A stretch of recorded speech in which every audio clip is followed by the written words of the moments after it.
Where the chairman of the House Judiciary and Oversight Committees are now making a request for a second special counsel. That formal request was made about an hour ago with the Attorney General Jeff Sessions.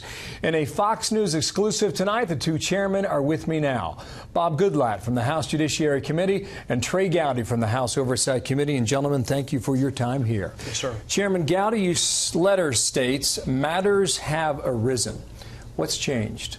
What changed for me was the knowledge that there are 24 witnesses that Michael Horowitz, the Inspector General, would not have access to. So your options are DOJ investigated themselves. They can't do that because of conflict of interest. Let the Inspector General do it. Now, I'm a big fan of Mike Horowitz, but he has no jurisdiction over witnesses that have either left the department or never worked there. So when I counted up 24 witnesses that he would not be able to access were he to investigate it, yeah, only one conclusion, that's special counsel. Who's on that list? Everybody from Jim Comey to Andy McCabe to Ribicki, Sidney Blumenthal, Cody Shearer, anyone who no longer works for the Department of Justice or the FBI. State Department, you may recall a couple of weeks ago there was some indication that State Department employees were feeding information to Fusion GPS. They would be outside the reach of the Inspector General. So anyone who's not currently an employee of DOJ, Michael Horowitz doesn't have subpoena power to go get. There was a report that McCabe was a leaker for the Hillary Clinton matter. Is that true? I don't know, and Horowitz will be issuing that report, and I have a lot of confidence in him, Ben. I think, Bill, he's a straight shooter, and we'll see. To Chairman Goodlatte, you said earlier today about the FISA court, specifically the process was abused.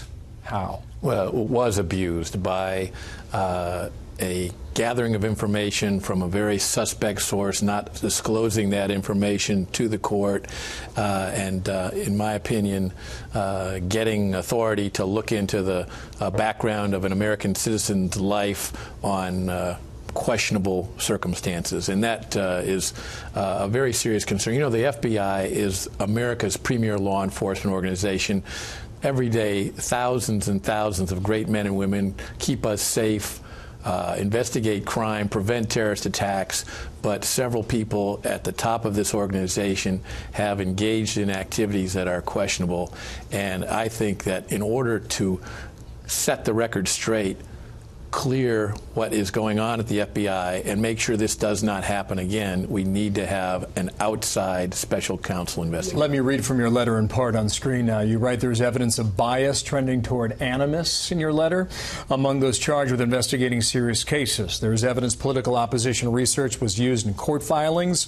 There's evidence this political opposition research was neither vetted before it was used nor fully revealed to relevant tribunal, end quote. Do you have evidence the Department of Justice was spying on the Trump team during the election? That depends on whether or not you consider Carter Page to be part of the Trump team. He was an advisor, so to the extent that he was an advisor, absolutely. This whole FISA warrant was on Carter Page, and necessarily you would also pick up conversations that Carter Page was having with others. So the answer to that question de facto is yes when you approve the warrant against Carter Page. Mm-hmm. Do you agree? I agree. It's premised on the idea that Mr. Page was somehow critically involved in something that they wanted to investigate, and I think the case that was built for that is highly suspect. What is wrong with the IG doing his job? There's nothing wrong with the IG doing his job, and I want him to go ahead.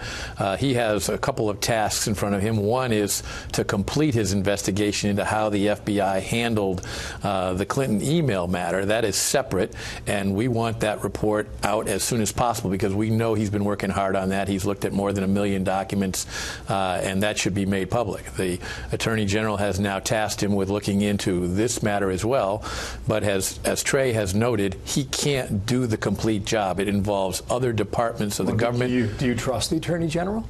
I definitely welcome the Attorney General encouraging that aspect of the investigation. I think more needs to be done, and I think the way to do that helps the Attorney General, the Deputy Attorney General, the Department of Justice, and the FBI is to take it outside of those organizations so the American people can see this properly investigated. Those looking on the other side of this may suggest that Congress can go ahead and do this job.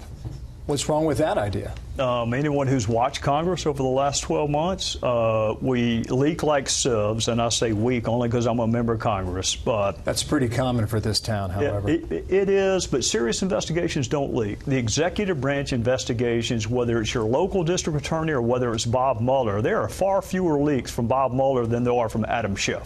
So we don't have the tools. We don't have access to a grand jury. We can't grant immunity. We can't compel testimony. We don't prosecute crime. So there are 1,000 reasons to let the executive branch or special counsel handle this as opposed to Congress. Well, you don't know where special counsels lead. You start with a land deal in Arkansas and you end up with a blue dress. You have no control over that. You can set the strictures of the jurisdiction. If Attorney General Sessions decides to appoint special counsel, he's going to give a document that sets the jurisdiction. The only reason Bob Mueller can go where he's going now with Manafort and others is because the fourth clause of that jurisdiction allows him to pursue other matters that may arise. So you can limit the jurisdiction in the four corners of the document. There was a suggestion today that if the House flips in November, you would lose control of the issue. Is that part of the reason why you're pursuing it now, Chairman? No, I don't think we're going to lose control of the House, but I think that control of this investigation has to be done in a more orderly fashion than you get when it becomes a political football, as this issue clearly has in the House Intelligence Committee and elsewhere in the Congress. So we're going to continue to do our oversight duties and to investigate, but I think a more thorough investigation that can get to the bottom of the matter and do it in a way that can result in the FBI's reputation being restored and changes that are needed to be made is best done with independent counsel. When will you get a response in your letter from the Attorney General? We don't know, but we hope we hear from him soon, and we hope that he takes action and that he does so in a substantive way. Will you get an answer? I don't know that we'll get a formal answer. The fact that he doesn't appoint one, I guess, is an answer. He doesn't owe us a formal explanation, but I think it'd be wise for him to give us one, because I think Chairman Goodlatte and I do not routinely call for special counsel. I've resisted the call in other cases. This fact pattern is unique and compelling, and I think you ought to really consider it. Gentlemen, thank you for your time. Yes, sir. Trey Gowdy, Bob Goodlatte. Thank you.